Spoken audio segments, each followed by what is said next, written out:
Okay, good afternoon. Before I start, any questions? Okay.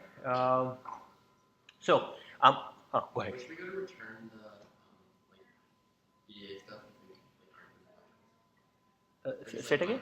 Like when should we come to return the stuff for the product for design science? Oh, you have the hardware, right? Yeah. Yeah, you have to do it by tomorrow 6 p.m. and just swing by my lab. Just like whenever. Well, not whenever. I mean, graduate students are there typically. So, like tomorrow, I would say between 10 and 4 would be a good window. Okay. Uh, and if you have the hardware and you want to return it now, then you can accompany me back to my office. But only if you collected it from me, which some of you did. If you collect it from uh, Salma or Paul, then it's better to return to them. Okay.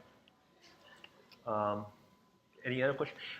There are slight chance, sort of, there's some back and forth with the dean's office.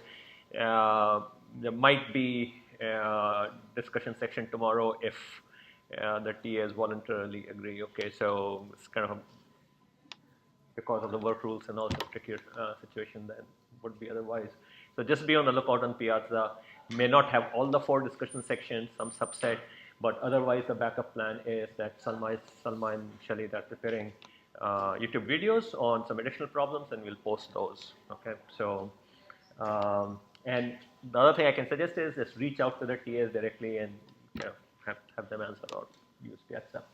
Obviously. So we'll work something out to have more contact time before Monday. The exam is 3 hours. So kind of a pretty bad time in the evening. Yeah, just want to make sure. There was one student who had needed, like, if any of you need OSD approved extra time, you really need to contact me now, which is so I know there were some in midterm, so just make sure of that. Otherwise, the format in the sense of how we'll run the exam is very similar, which is you're allowed cheat sheets, this time around 2 cheat sheets, so you can bring your midterm one if you want or prepare from scratch. So 2 pages, 2-sided, so total of 4, 8.5 by 11 sheets. And otherwise it will be kind of same thing, will be answer on the space provided. One thing I wanted to really point out was, which is the following. In the last time in the exam, many of you wrote in the back part of the sheets. That's causing me this time around to print 2-sided. So the exam will be printed 2-sided, which is a bit annoying, I realize. But even more annoying for us is when you write in places when it is not, you're not authorized to write. So the exam will be 2-sided, and you should only write in the places which are budgeted for the answer. We always provide extra sheets at the back, so if you need, if you spill over, go there. But usually I provision for almost like an extra page beyond what I think you should need for answering the question. Stylistically, we will have one question very similar to first problem, which is multiple short answers and with a negative point for doing it incorrectly or not doing it at all. This time around, I will not floor it to 0. Okay, so if you get a negative point, you will get a negative point. I realize that it wasn't a very fair strategy. You can leave it empty, and then those who are attempting, you kind of end up being the same. So problem 1 or whatever problem I end up calling, if you get a negative score, it will be a negative score. And the idea is that that's a broad brush review of all the concepts, and I expect that's a bare minimum you should have picked up. And so just sort of keep that in mind. It's a 3-hour exam, so we'll have obviously correspondingly more questions. Focus will be on the state machines and subsequent material. So anyway, that's all I had to say in terms of the format and all. So what I was planning to do today was go over some of the things that I have less of a chance to cover by way of problems in the class. So in particular, pipeline, and also I'm going to go through a couple of examples of Datapath state machine, kind of a combined design.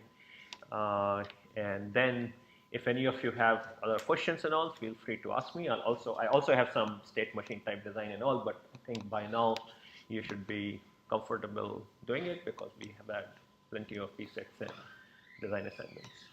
So let's dive into it. So to avoid the risk of running out of time and not covering the material, I'm going to actually start out with the pipeline, so which was something that I covered last Thursday. But this time around, we're going to take more of a problem-focused perspective.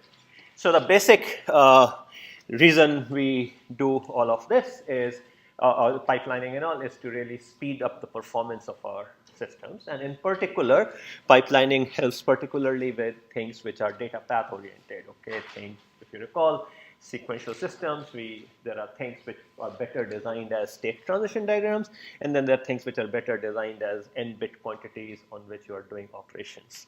So I've picked up an example out here.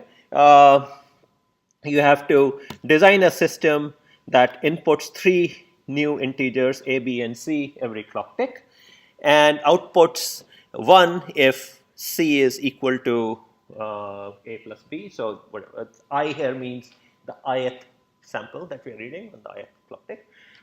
So we want at every clock tick we want to output a single bit value 0 if the input on C was not equal to a plus b and was equal otherwise. So, and ith refers to the ith sample. And in this particular case, we are only considering a scenario where at every clock tick I have a new value. Okay, so at every clock tick we are getting a new triplet ABC.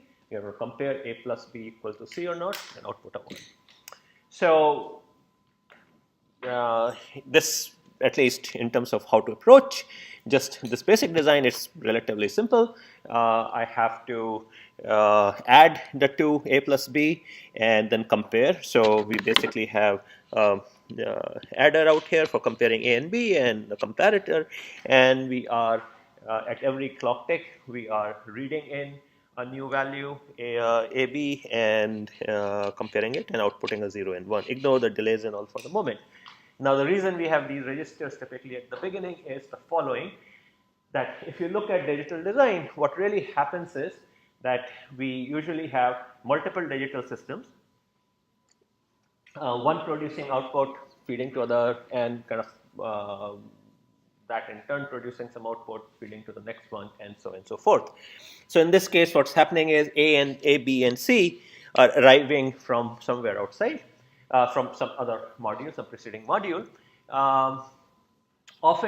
So usually in design, one of two strategies are followed. One is we make sure that every module that you have, as in every reasonable part of your design, its outputs, it's a Moore machine and its outputs are registered. Okay, so in the sense that I will always have a register at the output and right next to the output, so the outputs are coming directly out of the register.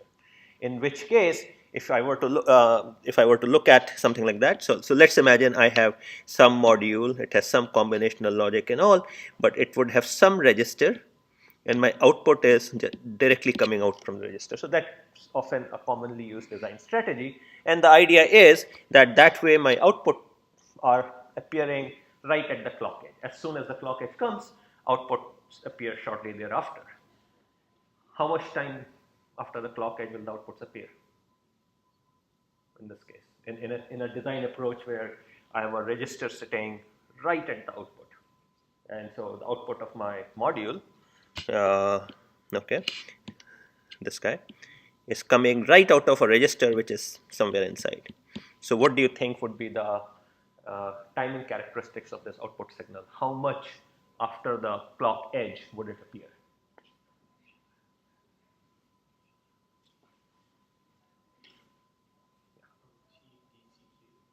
TDCQ and TCCQ. Okay, so it can appear as soon as TCCQ and as late as TDCQ, where these are the characteristics of the register, the flip-flop. Okay, and that's the best you can do, right? I mean, if you think about it, that's the best strategy I can have if I want my outputs to become ready as soon as possible.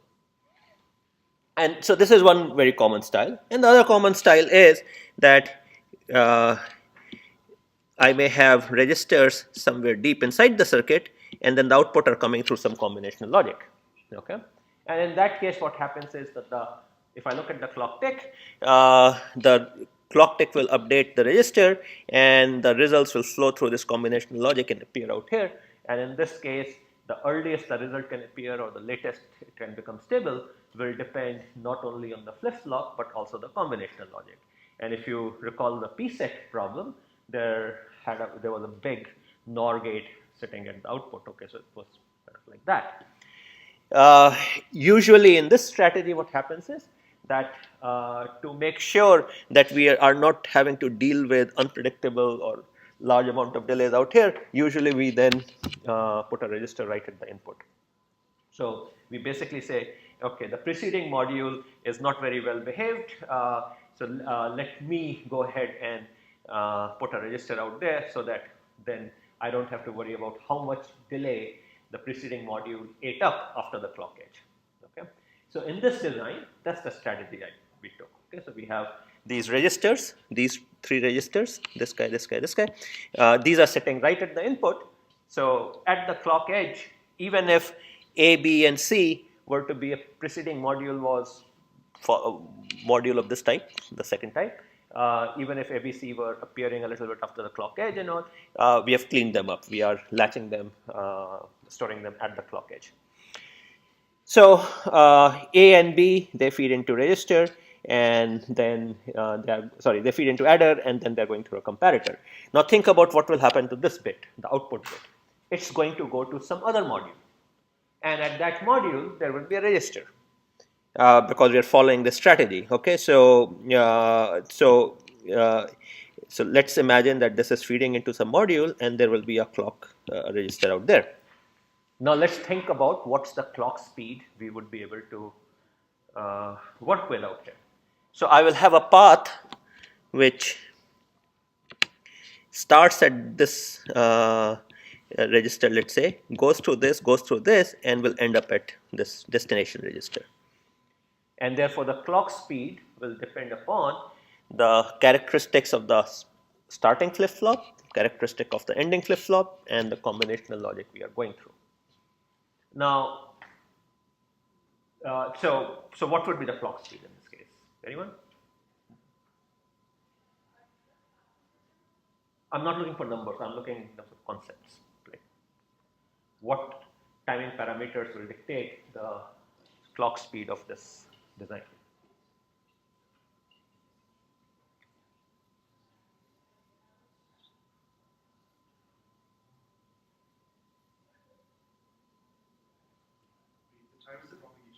The time given there. Yeah, but I mean, you don't have to go by numbers. You can just tell me it will be propagation delay of this, or contamination delay of that, or setup or hold, or whatever. I'm looking for the conceptual thing at this stage. What all things would the clock speed kind of depend on? Someone else, you want to answer?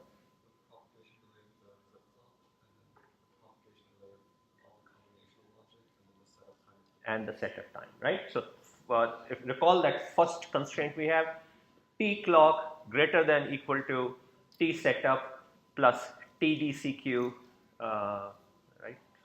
TDCQ plus TD combinational max, right? So in this particular case, it will depend upon the TDCQ of the source flip-flop, this guy, let's say, the TD of both the adders and the adder and the comparator, and then the setup time of the destination flop. So it would look like T clock is greater than equal to TDCQ of the source flip-flop plus TD of the adder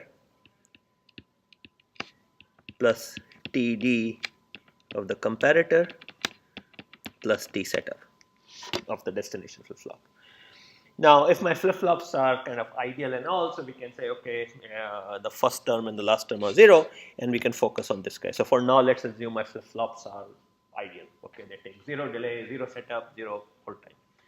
So in that case, my clock speed is going to be determined by entirely the combinational logic, which in this case is 12.5 nanosecond and 12.5 nanoseconds. Okay, so that's some reasonable looking numbers that we have. And now we can say what's the clock period? Well, the clock period is going to be determined by the sum of these two, right? So which is 25 nanosecond, and that means that this design can run at a clock speed of 40 megahertz. Or another way of saying is that at every 40 megahertz clock tick, every 25 nanosecond, we can process a new triplet of ABC. Now, so that's kind of like the throughput, how often I'm able to take new data, what kind of the rate at which we are processing. And then there is, of course, the delay, the latency, which is from the point the input arrives to the point I'm able to give the result. That, again, in this case is the same as 25 nanosecond. So every 25 nanosecond, I'm able to take a new set of inputs, and the corresponding result is produced 25 nanoseconds later. So now let's say I want to speed it up. Let's say I want to make this thing operate at in a faster manner. So we do pipelining. Now let's see if anyone recalls. So what aspect of speed pipelining helps us? Does it increase the rate or does it reduce the delay? Again, rate is how often I can take a new input, or another way of saying is so the frequency with which I can take the new input, or the time gap between the two, and delay is from the point I take the new input when the corresponding output appears. So question is, what does pipelining help with? There are two metrics of speed now, right? One is how often can I take a new input, the rate, and the other is from the point I get a new input, when do I produce the result? That's the delay or latency. So what does pipelining help with? Yeah, the rate. So that's a very important point to remember. Pipelining, if it can help, it will help with rate. It doesn't mean that necessarily helps, depends upon the specific system. But delay, it cannot help with. If anything, delay might get a bit worse because of non-idealities in the registers. So, so very key point to remember. Pipelining doesn't help with that. So when we do pipelining, then what we basically have to do is we have to find a cut through our system and then introduce a pipeline stage out there. Okay, so I had given in the lecture, I had given the analogy of car manufacturing, that normally a car enters a manufacturing line, okay, pre 4 days, the car would enter and then we'll work on it and produce the car and then go back and process the next car. And the innovation he brought was that he said, look, let's have multiple workstations, so there are multiple cars in process and each workstation is doing on one stage of the work, okay? So what it means is that we look at the overall flow and then we cut through the flow. We kind of almost like think of it like a graph going from left to right. I draw a line and then everything which goes from left to right, I put a register out there. So in this particular case, one way I could draw the line is out here, okay? And my goal obviously is to divide the work, so it kind of makes sense to draw the line in between the two combinational units we have. So that's what we do. So we introduce these two additional registers out there. It's very important that we do on both. For example, I cannot simply say, let's introduce a register here, the top one, but not do it out here. Because as you can then imagine, what will happen is on the top path, the data will take 2 clock ticks of delay, and in the bottom path, the data would have taken only 1 clock of delay, so they will get skewed. Okay, it's almost like 2 pieces for the same car arrived, but since I have more pipeline stages in one than the other, then the wrong piece will go into the wrong car. Okay, so we have to make sure that every path from input to output, we are adding the same number of pipeline registers. Question? So all of those registers are on the same clock then? They're all on the same clock, yeah. In this course, don't have to worry about anything other than same clock systems. There are real systems where there are multiple clocks, which are synchronized in some manner in the sense that multiples of each other, but they're called polychronous systems, multiple timescales, but not here. So everything is on the same clock. Okay. So very important again that you kind of draw a cut. The cut has to have the property that every arrow data is going from left to right, input to output. If there is any arrow which was going back, then you could not pipeline. Okay, because that would mean in a loop, I'm kind of adding a delay, and that would cause chaos. Okay, because then because there is a dependency, right? And that I cannot pipeline a dependency away. So you cannot pipeline a loop. Very important to remember. I can only pipeline things which are flowing from input to output. I cannot pipeline a loop. So I, in particular, for example, let's say I had a simple circuit like this. Okay, some sort of an adder. Let's say. Okay, this is multiply. Okay, this is add. I cannot put a pipeline register here and a pipeline register here. I cannot do that because in one pipeline register the data is going left to right and in the other is going right to left, and that would mean that in the loop I'm increasing the overall amount of clock delay, and that would mean that previously if incoming data might have met an output after some delay, now it's going to be a different output. So very important when you're pipelining, you draw a cut and all the arrows should be going from input to output. There should not be any back pointing arrow. So in this case, this was kind of the obvious one, but there are potentially other ways of pipelining too. For example, maybe I can pipeline through the comparator. Remember last time I talked about how we can pipeline between bits of an adder. A comparator deep down is a subtractor. It's kind of like an adder, and I could play the same game. The only thing is that it may not be possible for me to go inside a comparator to pipeline it. If I'm designing a chip from scratch, I can do it, but if on the other hand comparator is given to me, then I'm limited to putting pipeline registers in between the components. So going back out here, let's say I put these pipeline registers. Now my clocking strategy, the clocking requirements have changed, because what was originally a path going from the register A to the register which is in the destination module, there was an entirely combinational path going through comparator and adder. Now it has been cut into two. I have two paths, one going from A to this pipeline register and the other going from, let me use a different color.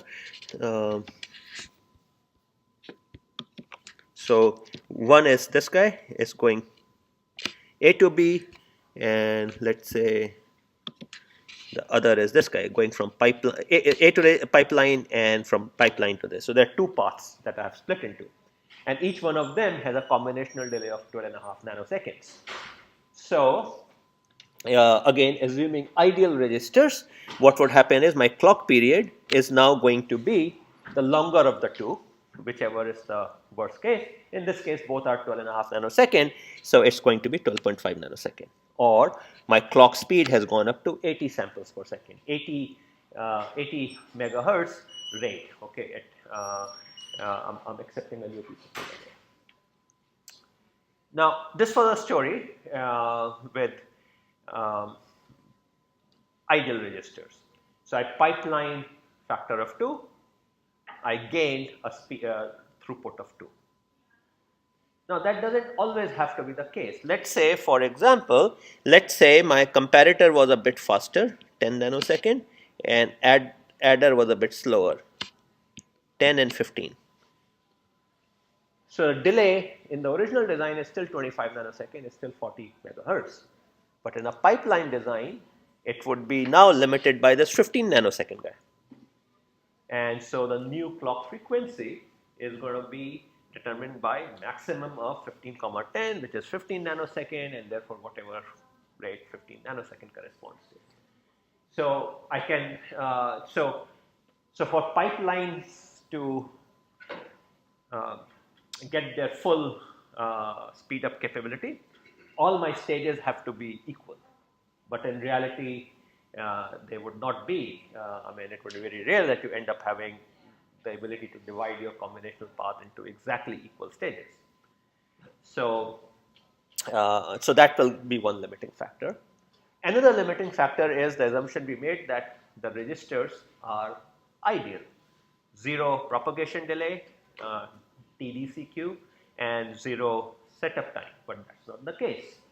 So let's say in this example, for the sake of argument, let's say TDCQ and TS were both 2.5 nanosecond.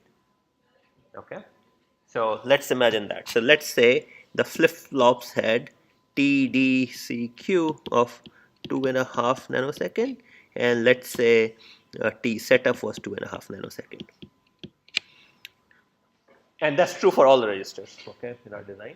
So now, what would have been the clock speed in the original design before pipelining? Or clock period, to keep it simple. What would be the clock period in the original non-pipeline design? Someone else want to answer? How about this side of the room? Very quiet today. No one would take shot? Come on, guys. So, before pipelining, what's the clock speed? Huh? 30 nanosecond. Okay. And can you explain why?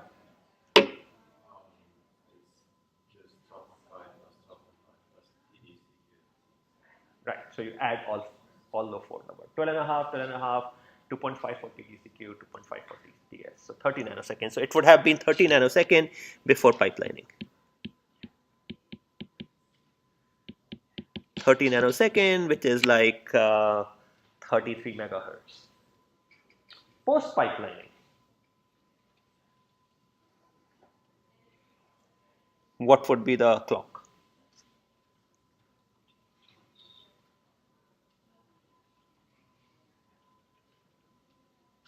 So after I pipeline, the way we showed, what is the new clock period? What's the new best clock period I can have?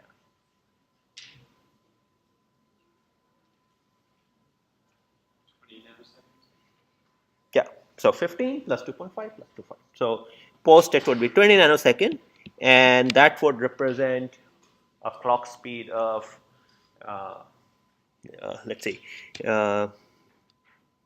20, okay. So 33 megahertz, right? Am I okay? And 30 nanosecond, and 50 megahertz. So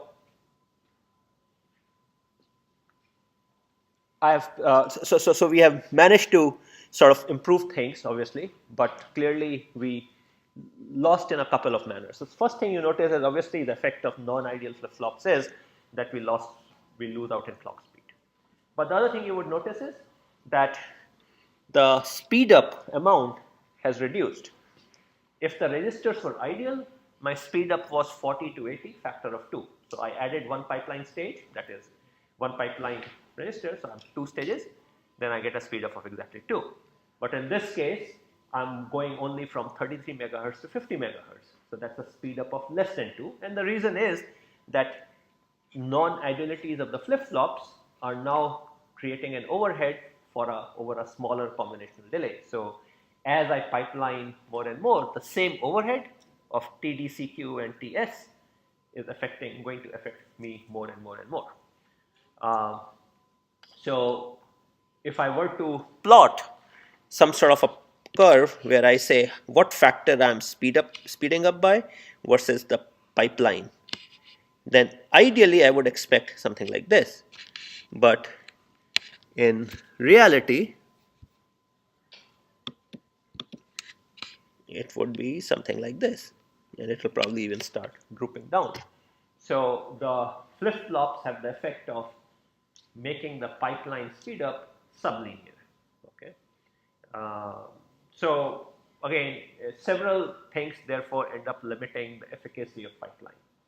One is that flip-flops or registers have non-idealities. Second is I cannot pipeline arbitrarily. I can only pipeline where I have access to. So if I have 2 components, I can pipeline, I can put my register in the middle, but I cannot go inside a black box component and put a pipeline register there. And that is what was creating the problem out here. I had an imbalance, right? I had the adder taking 15 and the comparator taking 10. My sweet spot for pipelining is somewhere inside the adder, but I don't have access to it. Okay, so that's a second factor which limits the pipeline.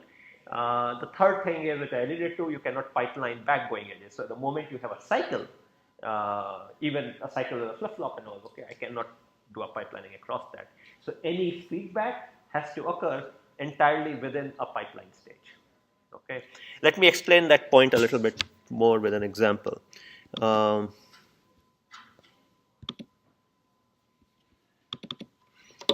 so let's say I have a system like this, some abstract system.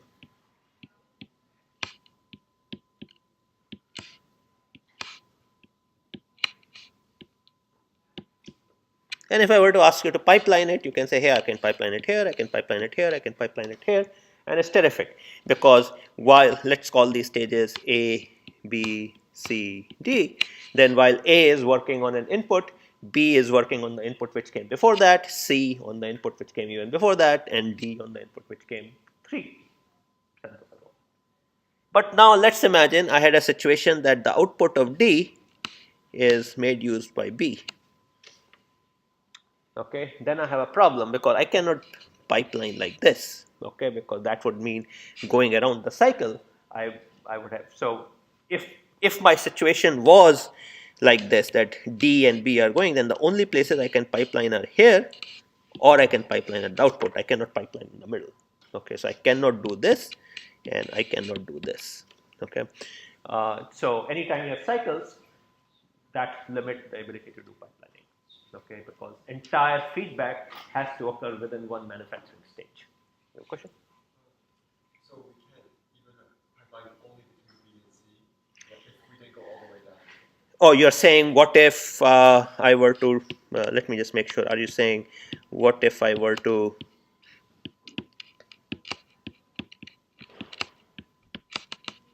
just put a pipeline register here and otherwise leave it like this, right? Again, your algorithm has changed. So think about it following. Let's take a even simpler example, okay? So let me add one more page. So let's say this is what my system was.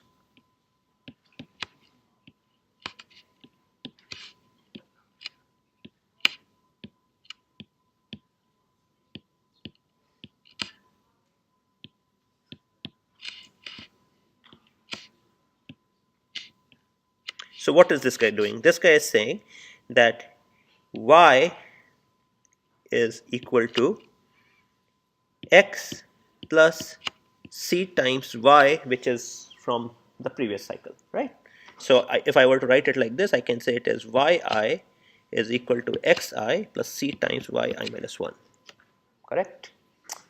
That's the correct computation I want to do. Now let's look at the effect of two ways that one could imagine pipelining them. So let's imagine we said, hey, I want to speed this thing up. Let me put a pipeline register here between the adder and the multiplier. Sounds like a good idea. The problem is the computation has changed because what this new guy is going to be doing is it's going to say yi is equal to xi plus c times yi minus 2.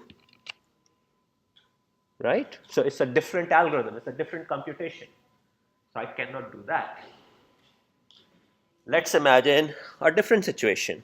Let's say I do another type of pipelining. So I have this guy, but I also add something out here, let's say. Okay, in effect, I'm cutting here. Okay. Well, that is even worse because that is saying y of I is equal to x I minus 1 plus c y I minus 3. And so again, the algorithm has changed. Okay. And I can never fix it because remember, I want any output to depend upon the x at the same time and the output which was 1 cycle ago. Here it ended, in the second case it was 2 cycle ago, in the third case it's 3 cycle ago. So I cannot, I know this doesn't constitute a proof, but main point is that if you have cycles and if you attempt to pipeline it, these kind of things will happen. Okay. So anytime you have a feedback, all of that is going to sit within a single pipeline stage. You cannot pipeline like that. Okay, so three things then limit our pipeline, right?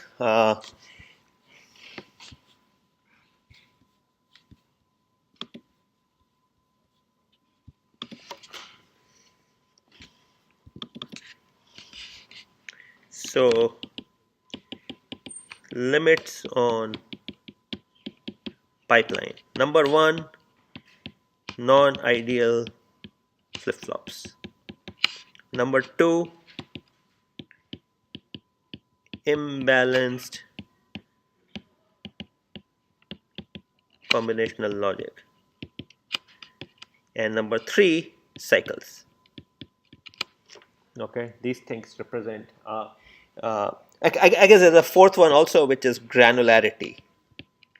What I mean by that is granularity of combinational logic, and what I mean by that is, going back to the previous example, I cannot pipeline inside things. Okay, so in this case, I'm limited to two stages of pipeline, right? If I say I want to speed it further, I really cannot do it. Okay, because that would mean I have to slice my adder or comparator somehow. Okay, now complementary to pipeline is parallelism, and parallelism is using multiple things simultaneously. So in what I could have done with this system is I could have taken two copies of them the way I have done, and then even numbered triples I could have set to the top one and odd number to the bottom one, and I could have combined them. So I could basically, if I have a bunch of independent pieces of work to do, then I can handle even copies to one worker or copies to another worker. Okay, and I could always do that to kind of speed things up and all. In this example, so what's going to happen is somehow I have this magical circuit called splitter, which directs sample number 0, 2, 4, 6 to the, let's say, the top guy, and 1, 2, 1, 3, 5, 7 to the bottom one. So it's kind of like an inverse of a multiplexer. And then at the output, I combine them together, so some sort of a multiplexer to do that. In this particular case, my clock speed is still, again, assuming I can do the splitting and combination perfectly, my clock speed would be the same as what I originally have, every 25 nanosecond, 12.5 plus 12.5. But my processing rate, how many samples I can handle, is going to be twice that because I have two workers. Okay, so I'm handing to one while the other one is, and the next one I hand over to another. So every 12.5 nanosecond, I can handle a new piece of work. So that's parallelism. And generally speaking, you can combine these two things. So for example, let's say you have a pipeline and some stage is very slow. Okay, like the example we had where the adder was slower. So one strategy is to just speed up that stage. So like do the pipelining and just speed up that stage using parallelism or using a faster circuit or something like that. So very broadly then, there are three ways you can speed things up. Use faster gates, use parallelism, or use pipelining. Okay, and they all come with their own pros and cons. Questions? But if you do this, then you'll get the output for the, so get the same clock tickets, or increased clock tickets. So, good point. So the thing is the following: pipelining is also changing your clocking behavior, right? Because what's happening is it's introducing additional clock delays. But in most cases, that doesn't matter because it's just an extra delay between input and output. Okay, so take an example of, let's say I press a key and a LED has to light up. If I introduce an additional clock delay in that pathway, LED is going to light up a little bit later, potentially, but actually, as we saw in the best case, it actually doesn't see any additional gain in latency. So I have more clock ticks, but I have faster clock ticks. But even if it does, in many cases, in many cases, it doesn't matter. Like just to give you an example, let's say take your television, okay, or whatever, dish, satellite box or cable TV box. So it's getting a video signal from outside. It's being processed by this box, comes onto the screen. This box does pretty heavy duty video processing and probably has some significant delays. But you will never notice it because it's just a one-way traffic. Okay. When do delays matter? Delays matter when you have a cycle, right? So if you were speaking and I was just listening later, whether I listen an hour later or 1 minute later, doesn't matter. But if you are engaged in a two-way conversation, that's when the delays matter. So Delays are a tricky thing, but in many applications we don't care about it. So pipelining is actually pretty effective. Okay, so let's look at some examples. So let's imagine I have some system like this, and these boxes represent different modules. These modules themselves may be sequential, or maybe there is combinational. The point is, so for sake of argument, let's imagine these are combinational thing. Okay, so you have 1, 33, 4, 22. These are combinational delays. Let's say I have ideal registers. What's the clock speed that I can have with this circuit as is?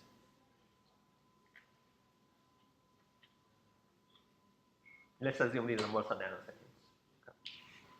So what's the clock speed that I can drive the circuit at?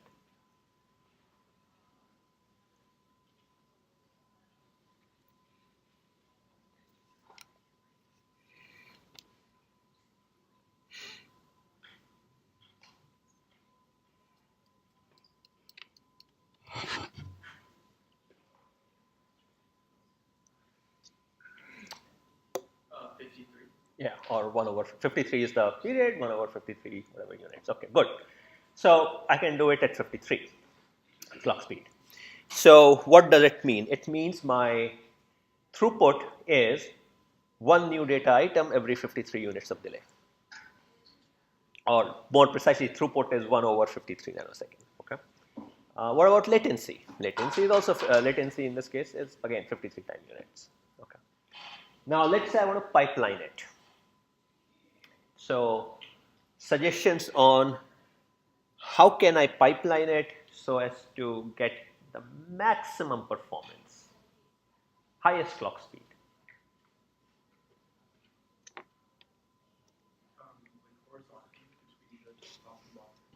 Okay, so you're suggesting this guy. So this is one strategy.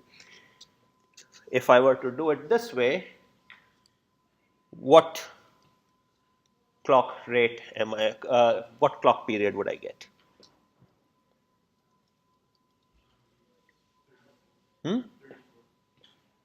34, okay. So this will give me 34. So that's one solution. Anyone is better? Can I pipeline more? Or can I pipeline differently?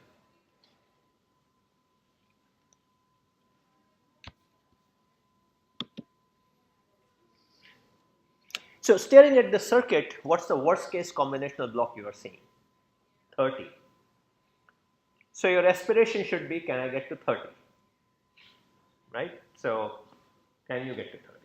And then the other thing is, and I want to get to 30 while using as few pipeline registers as possible. In this case, you are using 3 pipeline registers, right? You're crossing 3 edges. So question, the objective is, can I get to 30 and do so while having as few registers as possible?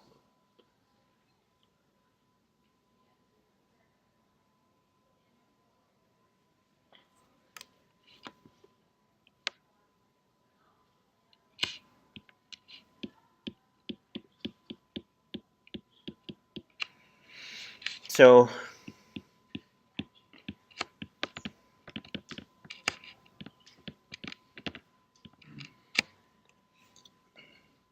yeah.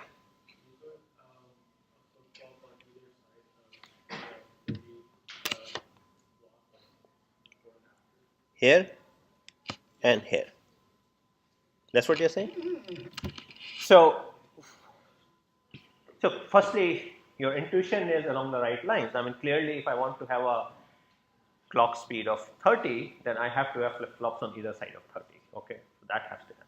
But what you have done is going to introduce an error because it's violating something about pipelining. The way we pipeline is we find a cut and we put registers all along. So it's not sufficient to put the registers you have. I need to put something more.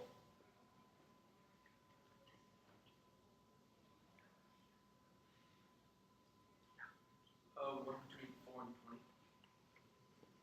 20. Okay, so you're suggesting this. Okay, that's good.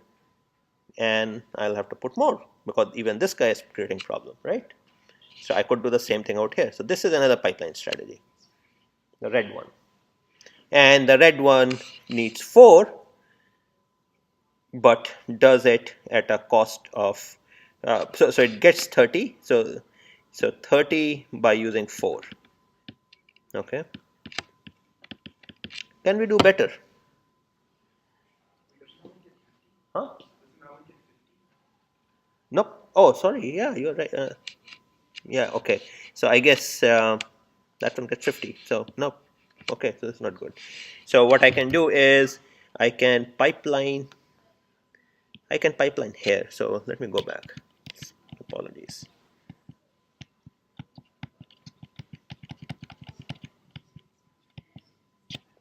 I can pipeline here and cut it like this. And I can cut like this. And now I can get to 30 when using 4. But you can do better. The way you can do better is, let's look at a third possibility. I can create one out here, and I can create one like this. So now using 3 flip-flops, I can get to 30. So the problem you're solving out here is to find a cut through your system with as few wires crossing it, and then put a flip-flop there. So I can get to 30, delay of 30, but with a cost of 3 flip-flops. Do you think I can always get to the delay corresponding to the slowest combinational block? That is, if I were to give you a combinational circuit, do you think I can always get to achieving, if I give you a system, can you always pipeline it so that you can get to 30?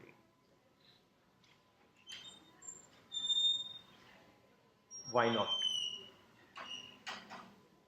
If so, yes. If not, why not? Okay, think about it. But a lot of times these big things become bottleneck, and you may not be able to achieve it. Let's pick up another. So I can. Let's see. Let's take another example. Let's take this one. So it's another combinational circuit. What's the best clock rate I can sustain through this? Again, assuming ideal flip-flops.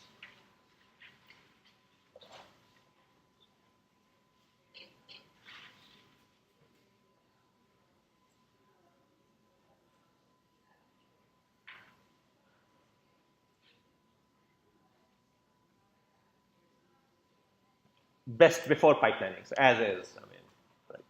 Yeah. Huh? Is it 10? Okay, 4. Oh, it's a 9. 4, 3, 2. Yeah, 9 nanosecond. Okay, so non-pipeline is 9 nanosecond. And this is assuming non-ideal flip-flops. If there are, ideal flip-flops. If there are non-ideal, then you have to kind of take into account their TDC, Q, and TS. Okay. What's the best I can do in terms of pipelining it?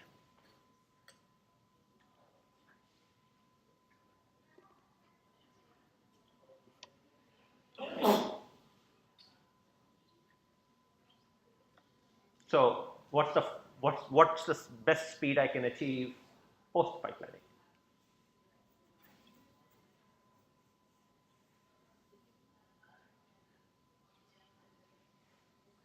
Are you guys the only one who are going to answer? Come on. Huh? 4. Yeah, the answer is okay. So 4. Good. Now how can I achieve it? Suggest me some pipeline. Some. Yeah. You cut off the communication port. Okay. This. Do I need to make more cuts? So I have a bottleneck of 2 plus 3, 5. So I do have a bottleneck out here, because so now I get to 5 instead of 4. So I do need to cut more.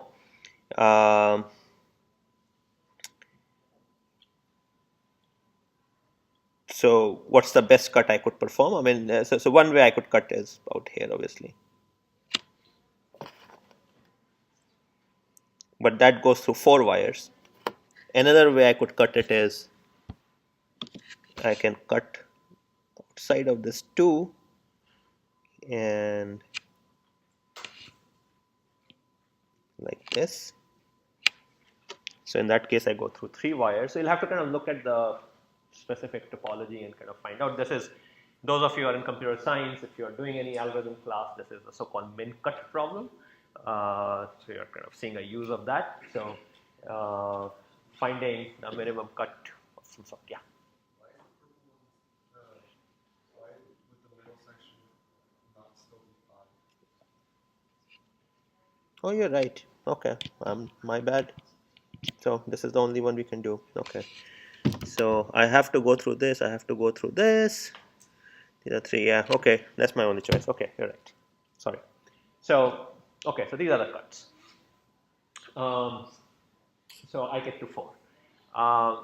If let's say my flip-flops were non-ideal, let's say their TS and TPD were 1 nanosecond each, then I would have been at 11 with non-ideal flip-flop, and I would have been at, instead of 4, it would have been 4 plus 2, 6.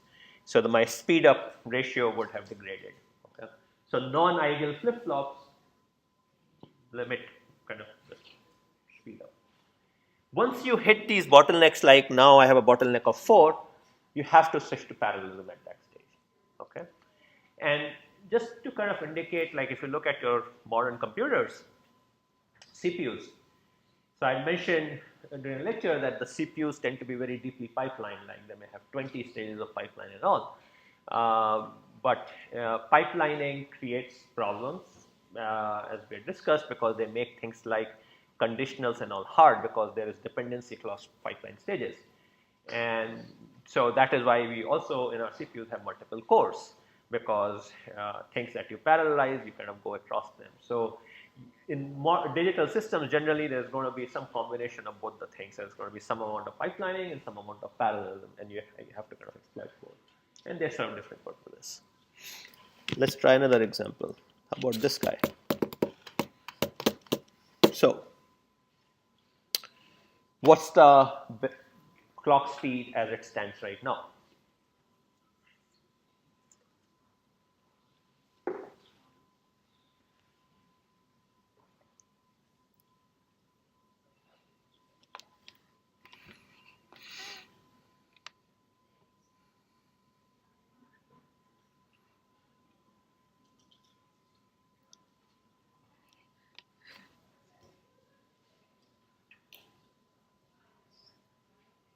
Yeah. 19. 25. Which one is 25? All the way across the top and down. Not all the way down. Like this, right? 5, 3, 1, 5, 3, 3, 1. Oh, 5, 3. Okay. Yeah. Okay. So we go like this, go like this, go like this, go like this, go like this. Okay. 25. What's the fastest we can do? Well, my worst case module here is 5, so we can aspire to be 5. And to do that, I mean, one solution would be to just start putting cuts everywhere. So I could have a cut like this. So that isolates that 5. I can, let's see, we had 5, 3, 1. So I guess I can put I have to put a 5 out here potentially. I have to, now remember, I cannot put a vertical cut out here, because like I cannot do a cut like this. That will be wrong. The reason it's wrong is because the top edge is going left to right and bottom edges are going right to left. So I cannot do that. So I can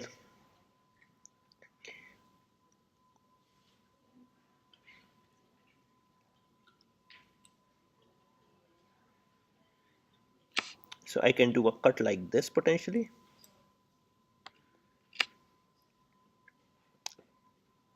And does that get me where I want?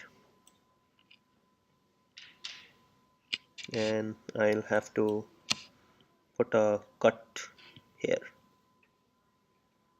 And I'm still at 6. Okay, I think it's getting too messy. Let's try again. So I can put a cut here. I can put a cut here. And then I have, so I can put a cut like this. I can put a cut like this. And then I have a challenge out here, which is I have 5, 3. So I can put a cut like this. Okay.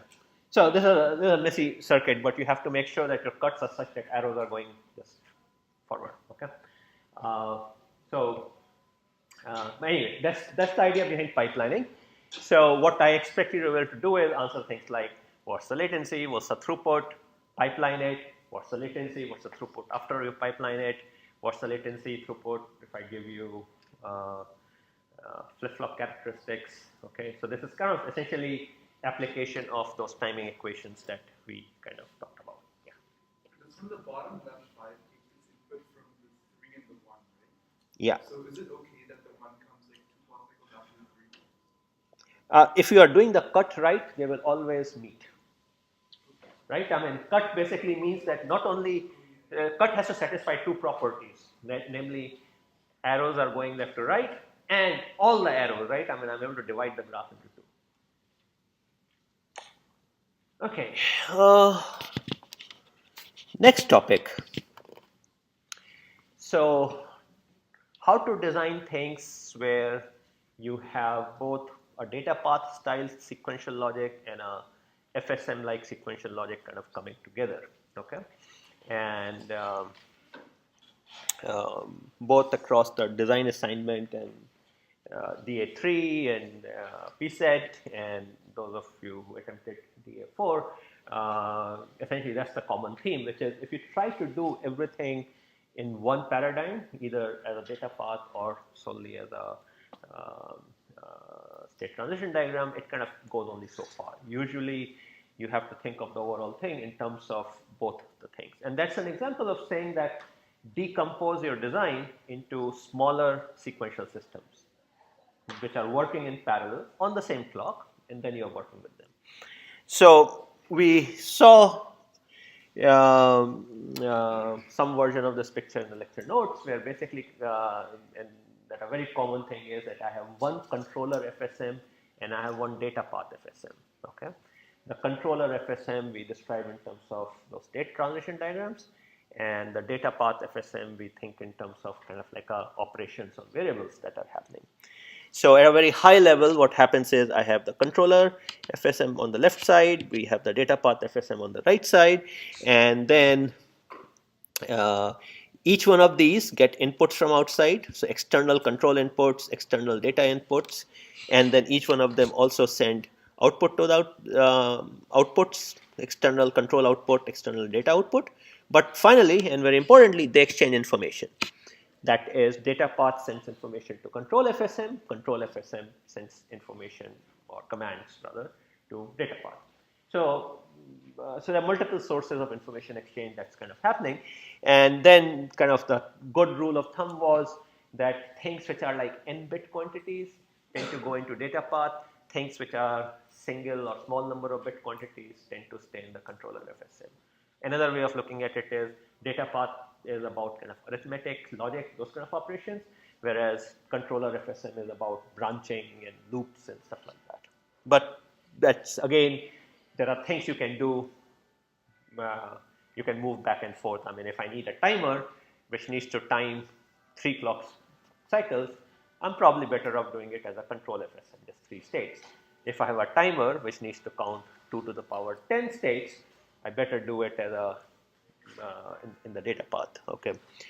And then we can peek inside each one of these. So inside each one of these, the controller FSM kind of looks like this, a classical FSM model where I have a state register and I have some sort of next state logic and output logic. Whereas data path, we tend to think in terms of registers and kind of functional units like adders and multiplexers and things like that. Remember, in both cases, is again we have state registers and next state logic. The only thing is when we think in data path, we instead of calling them as state registers, we think of them as just registers holding data values, and instead of calling things as next state and control logic, we call them arithmetic stuff and multiplexers and things like that. But they are the next state and output logic. So once the problem is complicated enough or rich enough in the sense it has elements of both, then you'll have to think of the design in terms of both. You have to kind of decompose it. So those of you who are doing the FPGA example, the FPGA thing, so in that particular case, certain things are just more easily done by simple data paths, and some things are done more easily by a control FSM. Clearly, kind of the logic where detecting whether the code is right and not, those kind of things are best done in a control FSM model, whereas things like cleaning up the button presses and all are best done using are best done as a simple data path. Let's take an example. So P set number 3. Problem 1 or task 1, which was detecting the button press. Okay, that's a great example of something you can achieve. You can approach it both ways. You can approach it as a control FSM problem. You basically say I'm on the lookout for an edge, and so what I'm going to do is I have a state where I say all I have seen thus far is 0. And then basically I would say, okay, and the moment I see a 1, I go to a state where I see a 1 and then output a 1, and then I have to go back to original. Usually that approach will end up needing more flip-flops if you were to kind of approach that way. Alternatively, you can think of it as a data path, and you can create a solution with a single flip-flop there. So where I have a single flip-flop and I'm kind of ORing and doing some combinational operation on input and output port. So you could approach that problem both ways. Or take the second one, which is where we were looking for Mamma Mia. So you could approach it as FSM, control FSM problem, but you could also approach it as a data path problem. And the way you approach it as a data path problem is that you think of a giant shift register. And every time a new character comes in, you shift it into the shift register, and then you have a comparator kind of sitting outside. It will take more states because I'll be storing all the characters. So Mamma Mia was, I don't know, 10 characters or something. 10 characters times 7 bits, I'll have 70 bits of state, but it would be a data path oriented design. So a lot of these things can be approached sort of both ways. I guess that's the message. And figuring out what's the what should you do. So like just to give you an example, on that P set 3, when I was designing my grading circuitry, since I'm not being graded, so of course I take the lazy approach and just I put a giant shift register and just kind of work of that. If I were to ask you that you are cost constrained, then you probably should be doing a FSM oriented design. I guess in that problem, I don't think I said anything. So those of you who picked a shift register design, that's perfectly fine. But it is a more expensive design. So more generally, what happens is in your systems, you may have multiple such clusters of control data path talking with each other. One control may talk to another control and things like that. So again, decomposing your design into smaller pieces is kind of is the way you approach things. So one place where control and data path becomes particularly useful is when you have more computation to do than number of hardware units you have. So we have seen, so this problem we have seen again and again. So it is this guy. Y of n is equal to 0.25 x of n plus 0.5 x of n minus 1 plus 0.25 x of n minus 2. We have seen this kind of problem now several times. So firstly, I'm going to ignore kind of the arithmetic issues out here, although it was surprising to see many of you were stumbling on that, but clearly you kind of multiply everything by 4 and kind of work with that. Okay.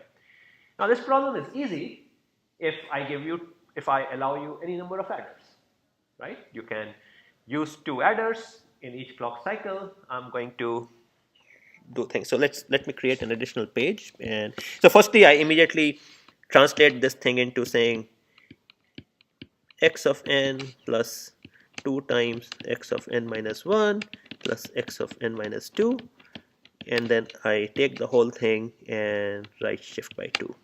Okay, so that's the implementation that we are seeking. So and if hardware was not a constraint, I could certainly do that. So the implementation might look like the following, that x of x coming in, I'm going to feed it to a register, I'm going to feed it to another register. So now I have x out here, I have x which is 1 old on the middle side, and I have x out here. Some of you may have done this, so I can pick this up, that's also fine, but what is needed is just this. So this is x of n, this is x of n minus 1, and this is x of n minus 2. We multiply this guy by 2, which is just shifting. Then I add this guy, and then I add this guy, right? This is what I have to do. So I need 2 adder and a shifter. Oh, and by the way, finally I divide by 2, divide by 4. Okay. So that's what my system looks like, and wherever I have the multiply symbol, that's a shift because it's multiply by 2. Wherever I have the divide symbol, it's shift right, and then I have 2 pluses. Okay. So what is it? What speed is going to see? Well, if I don't do anything, then my critical path is going to be from X or this first flip-flop through 2 adders. Okay, the divide and multiply are just wiring, so they don't introduce any delay. So my T clock is going to be 2 times TP of add plus TS plus TDCQ. Okay. Now let's say I want to speed it up. So I can do pipelining. So what I can do is I can pipeline like this. I can put a pipeline register out here.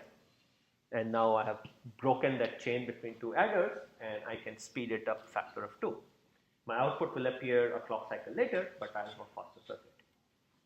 But still I need 2 adders, right?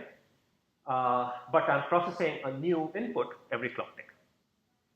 Now let's say I were to tell you that no, you don't have a choice of, you cannot use 2 adders. You can only use a single adder. Okay, so what implications do you think it will have on my design now? Firstly, since how many additions I have to do for each input sample coming in? I have to do 2 additions, right? The algorithm requires that. But I'm giving you only 1 adder. So what's the best I can do in terms of in terms of clock ticks? How often can I take in a new input sample?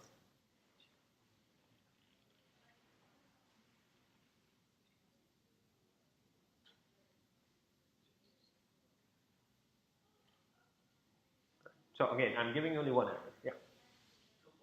2 clock cycles. Exactly. So I cannot do better than that, right? I can accept a new input only at least after 2 clock cycles, because I have to do 2 additions. You have given me only 1 adder, and therefore I can do 1 addition per clock tick. That's the best case I can do. So now suddenly I have to now think about, I have to reuse the same adder for two purposes. Doing this addition, let's call it A1, and doing this addition, let's call it A2. In one clock tick, I'll be doing A1. In the other clock tick, I'm going to do A2.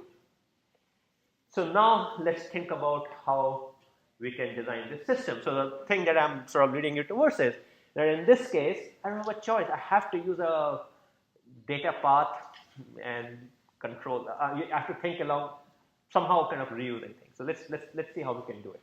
So now remember, I have an adder which at one cycle has to do A1 and in the other cycle has to do A2. And therefore in one clock case it has to get access to xn and xn minus 1 multiplied by 2. And in the other case it has to take xn minus 2, which is out here, and it has to take the result of the previous addition. So now let's think about what kind of data path can help me achieve that. Now remember, in data path, besides these things like additions and all, you typically would therefore need some multiplexers to be able to do the right kind of operations. So let's think about what kind of data path will work out here. So heart of my data path is going to be some sort of adder. And I have to remember the result of the previous addition. So I will need a register, right, to store that. So the output of this guy is going to go to some sort of register. So that much I know. Now in one clock tick, it has to add. And oh, by the way, separately, I of course have my two registers which were doing xn, xn minus 1, and xn minus 2. So I already had those. Now in one of the clock ticks, I have to take xn and add it to xn minus 1 after shifting. Right. So what I can do is now, and in the other thing, I have to take the output and add to this. So I have to do two different types of summation. So what you can imagine doing is putting muxes out here.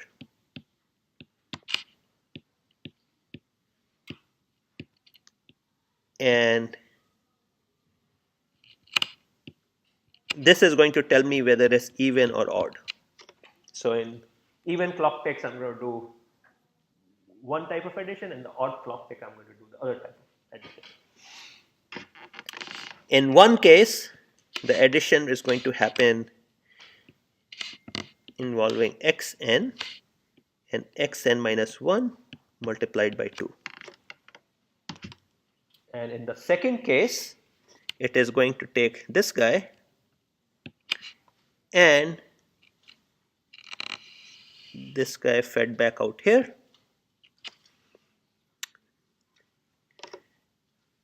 Am I missing something? Yeah. So, and then finally, this output I'll have to send out after dividing by 4. But I also have to make sure it will be valid in every alternate clock tick. A new output will appear. And then I have to arrange for this even odd stuff to do. This even odd stuff is very simple. I could do it through a state machine, but it's very trivial. It's a toggle flip-flop, right? I mean, you can just arrange it to give you odd even. So in this case, I had two additions to do. I gave you only a single adder, and so now you're multitasking this adder. In one clock tick, it has to do one set of operations. In another clock tick, you have to do so. Now this should remind you of that complicated vending machine example I had, where I had an adder and that was doing a whole bunch of different operations. Sometimes it was subtracting change, sometimes it was adding change and all. The theme was the same, that I have a resource like an adder, and then in different clock ticks I'm doing different things. In this case it was simple, even, odd, there were just two set of things. More generally, I may have a whole bunch of other stuff going on. Take the PSEC problem. So there I had a term involving 4 additions, I think it was. No, 1, 2, 3, 4, 5. Yeah, there were 4 additions in that. and so you were all using 4 adders. Let's say I gave you a single adder. Then that single addition, a single adder has to do 4 different additions, and therefore you'll have to arrange that the right thing happens in the right clock tick. So data path represent a resource which, under the control of the state machine, you're going to make sure it does the right thing at the right time. You're kind of designing a very simple computer where the data path can do certain operations, and you have to tell it which operation to do in every clock tick. So examples like these, situations like these, you're pretty much forced to go the data path route. You just don't have a choice of data path and then kind of thinking about how to orchestrate things.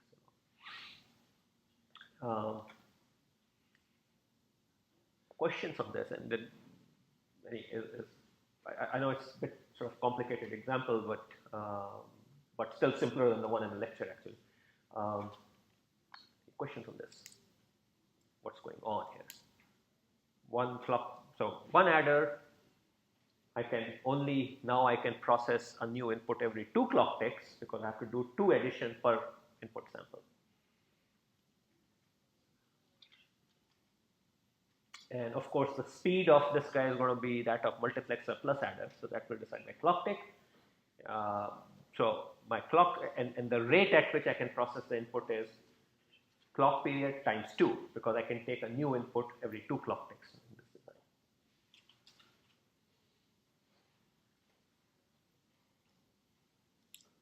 Questions?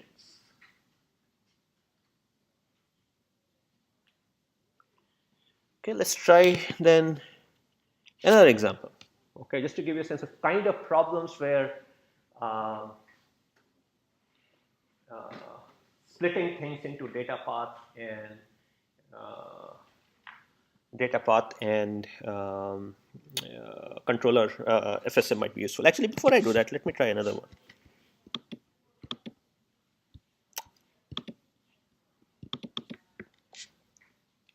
So let's say I were to give you the following problem. Every clock tick, a new number is coming.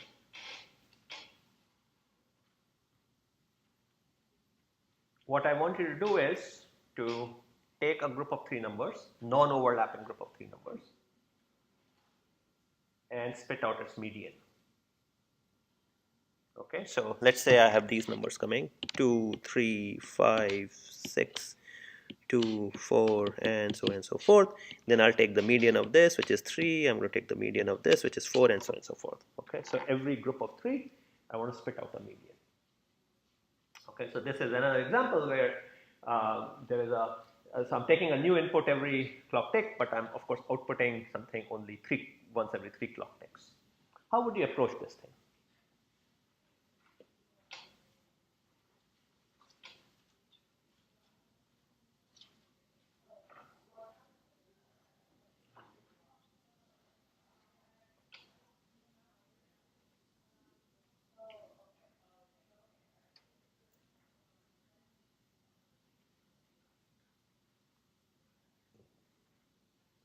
So let me ask you the following firstly. Let's complicate this problem a little bit. Let's say I'm interested in groups of 5. Okay, so ignore this guy. Let's say I'm considering groups of 5. 2, 3, 5, 6, 2. Well, median is 3. Then another group of 5, there will be some median. Okay, so first thing about median is to note, median was in one of the p sets, by the way, if you recall, right? The first thing about median is that I cannot rule any number out as a median until I have seen the last number, right? I need all of them. So that pretty much means I have to store them someplace. I have to remember all of them. And then I will have some sort of a combinational logic to kind of work with those. Would be some sort of a chain of comparators. So if your design is probably going to look something like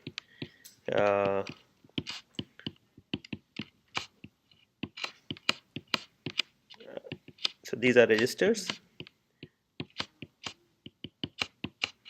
and then you will have some combinational logic which is going to spit out the median. So this design clearly I can sort of approach. Now let me complicate things a little bit. Let's imagine instead of these numbers arriving every clock tick, they arrive when there is a signal called ready, which is available at the clock tick. We have seen this also in the PSETs. Okay? So now instead of the input coming every clock tick, the input is coming every time ready is high. How would you approach this?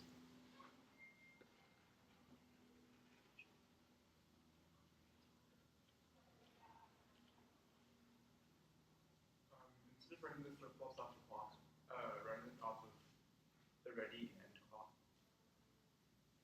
You should not and. But your intuition is right.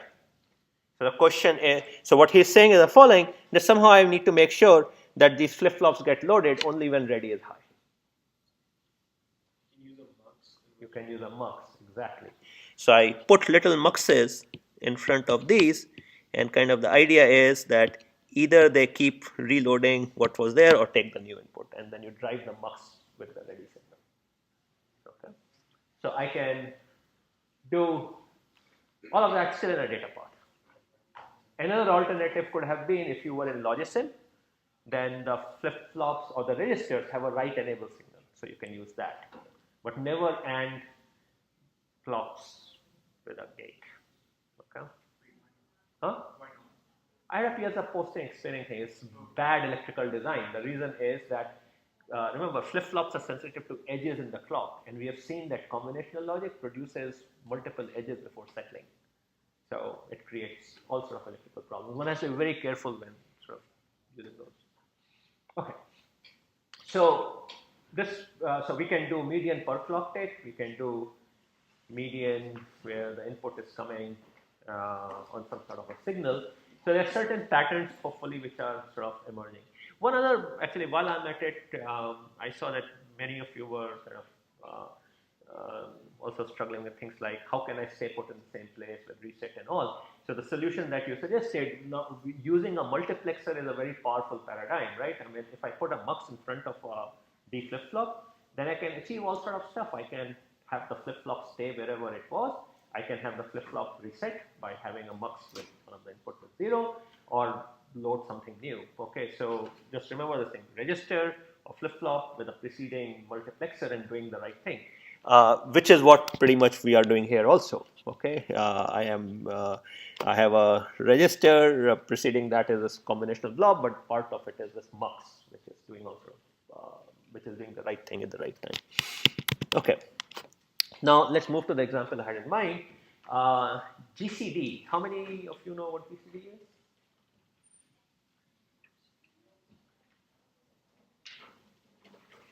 is? No, that's the full form. What does it represent? Greatest common divisor, but yeah, or it's called HCF, highest common factor.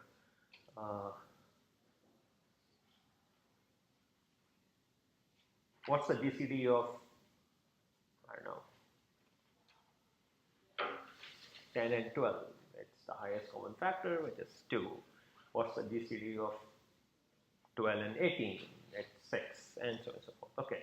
So normally we find this thing by finding the factors and seeing how many of them are common and multiplying them out and all. But there are better ways of doing it. But anyway, the problem out here is the following, that we wanted to design a system which computes the GCD of 2 numbers. So it's offered 2 numbers, and it gets a go signal, which kind of the ready signal. So it's basically saying, hey, I have new inputs, and go and start doing the result.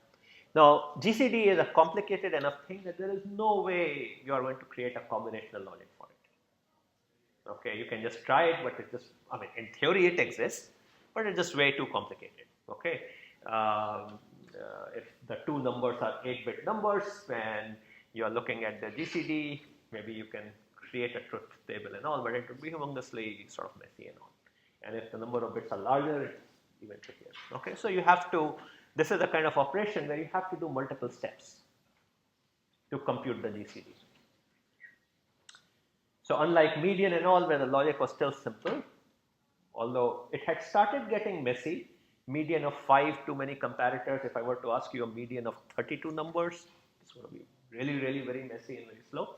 GCD, clearly, it's very hard for us to just, for you to create that thing. So you have to do it in multiple steps. So you have to think in terms of some multi-step way of doing GCD using simpler operations. Now, since it's going to take multiple steps, that means multiple clock cycles. You do one step per clock take. So just like we saw previously with both the example in the lecture of vending machine and a short while ago with where I had a single adder, here you'll have to think in terms of that. So let's first come up with an algorithm for it. How can we do it with simpler things? So this is an algorithm for GCD. What it does is it basically sits in a loop and it's waiting. So the first part of the loop out here, it is basically waiting for the go signal to arrive. Okay, when the go signal arrives, then what it does is it sets x and y to be the two inputs. So imagine I have to, so right now I'm taking a bit of a software view. So let's just get the algorithm straight. So x and y get the two inputs. And what we do is the following: while x not equal to y, what we say is if x is less than y, then we reduce y by x, and otherwise we do x by x minus y. Okay, so that's kind of the algorithm. So let's apply it on something. Let's say it was 12 and 18. So we say if 12 is less than 8, so this is x, this is y. So 12 is less than 18, so I do this, so this becomes 6. Then I do the other way around. If that now y is less than 6, so this becomes 12 minus 6, 6 and 6, and now they are equal, and we stop. Okay, so that's the algorithm. It's a well-known variant sort of that exists, and that's normally what you would do. Now, what operations do I need for this? I need comparison, I need subtraction. Here are two operations I need, right? I need to somehow be able to compare two numbers, and I need to be able to subtract one from the another, and then of course I need some place to store x and y, right? So that begins to give me my outline of my data path, that I need to store x and y someplace, I need to compare them, and based upon the comparison of that result, I need to subtract from one or the other. Okay, so I need a subtractor. So once you have broad outlines of a data path, you will work with that. But let's assume now that I have the data path. Let's say I have a data path which can do the comparison and the subtraction. Then the first thing you're going to do is you're going to write down some sort of a state machine. Now, given this kind of a pseudocode, step-by-step description, you can easily kind of create the state machine. And what usually helps out here is to see how things like if then else, for loops, while loops, stuff like that, what do they correspond to on the state diagram? They correspond to some particular way of thinking about it. So if in your algorithm something follows something, that's basically a state following another state. So I have kind of this cheat sheet out here. So if I have some statement followed by another statement, that's just a sequence. If I have a while condition kind of situation, then I will have something going back, okay, like a set of states, and then some state I will kind of go back. And then the other one is I can have a multi if then else kind of a situation, and then again I'm branching out. So the state machines, the state transition diagrams really kind of correspond to some logical way of thinking about your problem, and there is kind of a one-to-one mapping of patterns that we generally find in our software side and patterns that exist in finite state machines. So what you might find useful when thinking about like if you were to have a multi-step design of a median, or in this case the GCD, think in terms of coming up with an algorithm and then mapping that algorithm to the state machine. And that step usually is pretty straightforward if you work, if you think in terms of these common patterns. Okay, some sort of a while loop or a for loop, some sort of if then else kind of patterns. There are very few of them basically that are out there. So using this, kind of you can convince yourself that that state machine that I have is it represents sort of this algorithm for GCD that I have. Now, each state is going to represent a clock tick. And in each state, there is some operation potentially happening in the data path. So now comes the issue of the data path. So we need to think of the data path. So let me zoom this thing a little bit. Okay. So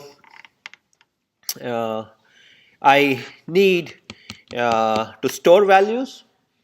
I need to do subtraction, and I need to do comparison of two types. Something is less than something and something is not equal to something. So if you see, I have budgeted for combinational resources like that. This is checking x not equal to y, this is checking x less than y, and these are two possibilities of subtraction. Okay, one is x minus y, the other is y minus x, and then there is some multiplexer logic and all setting, which is just kind of routing things up the right way. And so what ends up happening is there are signals which are going to come from the state machine telling the data path what to do. So those are these signals. They are basically deciding when to load the registers from outside versus when to load the register from the output of the subtractor. So my x and y, the registers where I'm storing them, the input can come from two sources, either the initial load or whenever we subtract. And to help my state machine, I need to send it the values of whether x is equal to y or not and whether x is less than y or not, so that it can kind of decide what to do in the next step. So this partitioning is kind of a careful thing one has to do. And once you have that, the data path is done, and all you have to do is to implement your state machine in a standard state machine manner.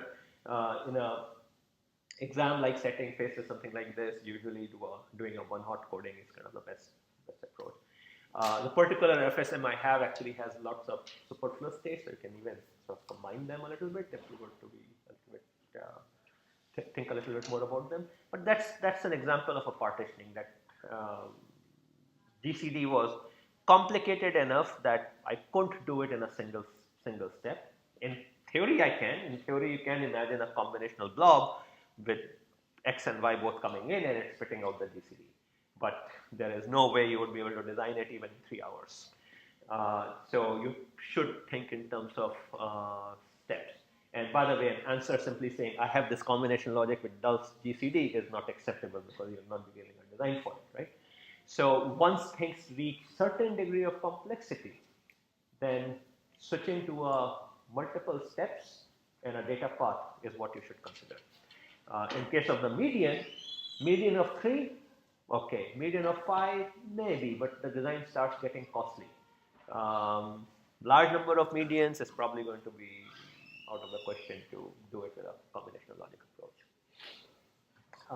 Okay, so that's the story on that's on this data path, this kind of thing. Again, the mindset with which to approach these problems is the following. Faced with the problem, first thing you have to decide is, can I do it with just a control FSM? No data path needed. Many cases you can. Can I do it just with a data path? No control FSM needed. Many cases you can. Particularly if you are a little bit ingenious about sort of playing with some simple surrounding logic. Okay, so not everything requires kind of okay. In many cases, the problem can be done either way. They are simple enough; they can be done either way. If I don't give you any constraints on creating a efficient design and all, if I'm just saying give me a design, then just feel free to kind of make use of whatever approach you can. But oftentimes a design may be something which has both these elements, and then you have to think in terms of how to partition it and work with that. Any questions on this? Okay.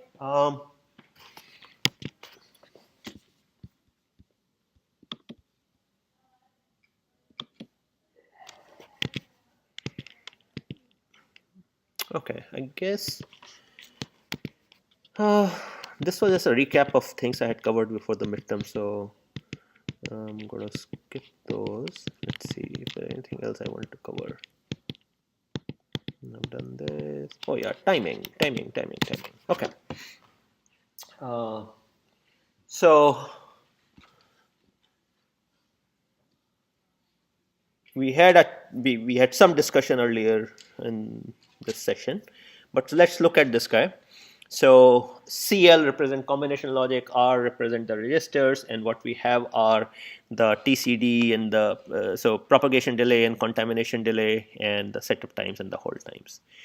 So the question out here of the usual form that we have to first verify things like how fast can this guy go. So let's ask about that. What's the fastest clock speed this thing can run at?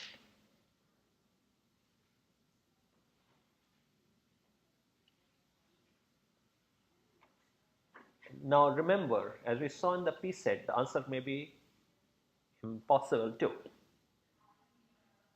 Okay, so when I ask a question like that, don't simply just you also have to check for the hold time constraint.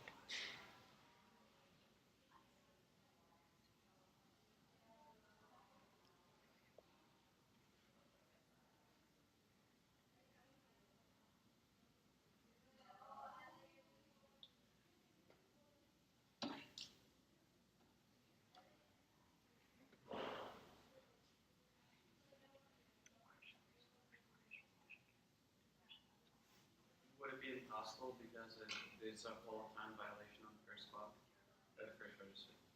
Is there? If the whole time is 2 and the contamination is 1. Okay, so this guy has a hold time of 2, contamination of 1. So what's the hold time thing says? TH should be less than equal to TC of the flip-flop, which is coming in, plus TC of the combinational logic, which in this case is 1. This is 1. We are not, this input is coming from some flip-flop, it's not given to us. Usually when we are not given to us, we are going to assume it's 0, but it's just appearing at the clock edge. The whole time here is being met. Okay, on this one at least. What about this guy? TH is 2, TCD is 1, and TC here is 1, so it's 1 plus 1, 2, and this guy is 2, so it's being met. So whole time is being met in this case, in both the possibilities. So there will be a clock speed. So there are two places where the clock speed can get constrained. One is through this path, and the other is from R1 to R2. So for this guy, I have a TPD of 3, and I have a setup time of 3. So it's 3 plus 3, 6. For this path, I have a TPD of 2, TPD of 5, and setup time of 4. So I have 2 plus 5, 7, plus 4, 11. That's the more constraining thing. So 11 time unit is what will be constraining my clock cycle. Okay. Now, let's say I were to,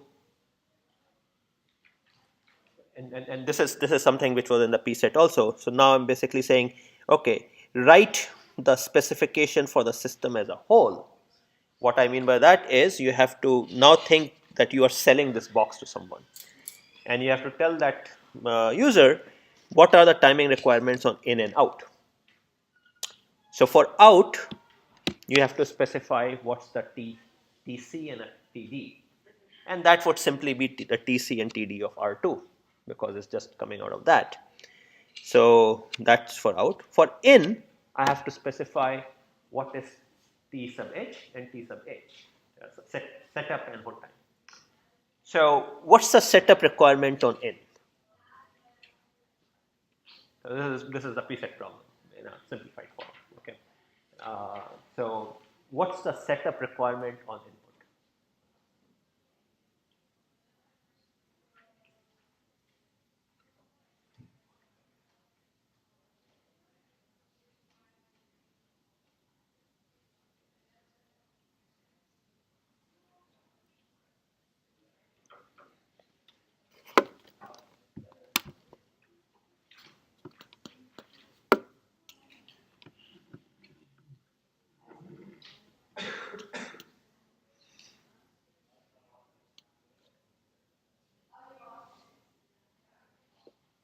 Okay, if CL1 wasn't there, what would the setup requirement on N have been? It would have been the same as whatever was for R1, namely 3 time units. So the question is the presence of CL1 causing any issue? So what does CL1 do? It delays the signal. And if it delays the signal too much, then, so even though my signal might have been meeting the setup of R1, but if it is delayed, then now it can change within that. So what do you think? Will the setup of N be higher, same, or lower than that of R1?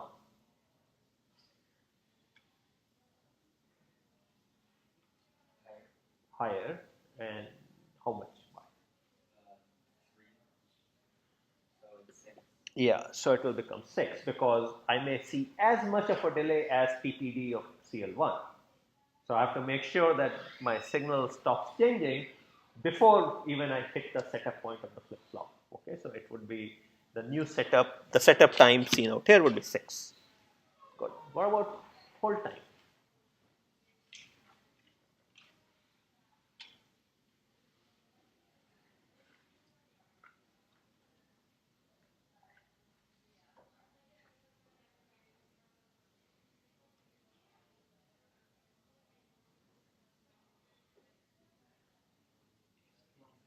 Hmm? 1 second.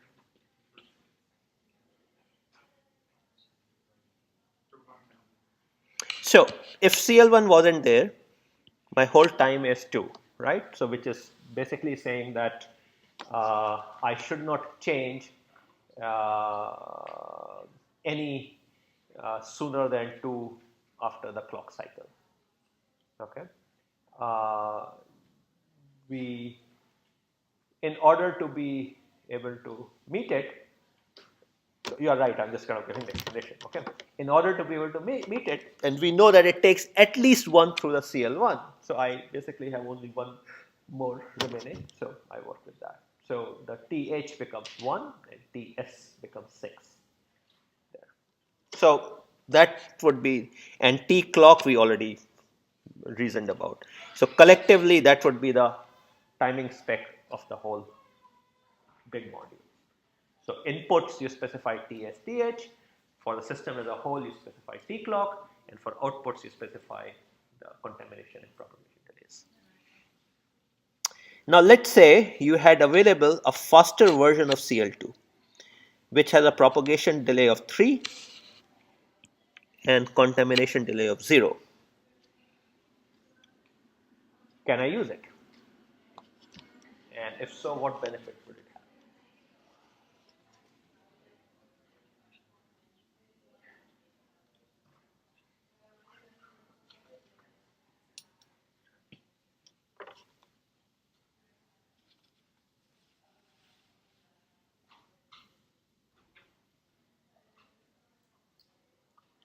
So when I'm asking a question like, can I use it? It's probably a hint towards hold time. So do you think hold time constraint is still met? It was previously, but is it still being met? And it's not. So anyone wants to explain what's happening? Why not?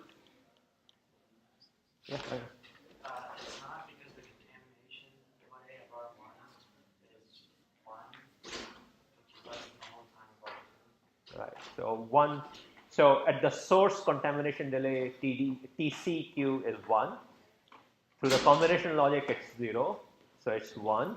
Whereas the hold time requirement is 2.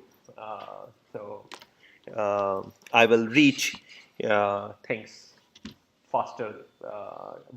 I can reach at the input of R2 much too fast, basically.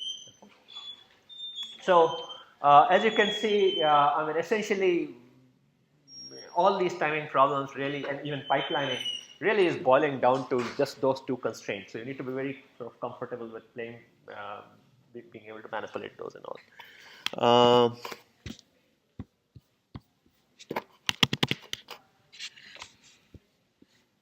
Okay, I think that's it. That was my last slide that I had prepared, and we are just in time also.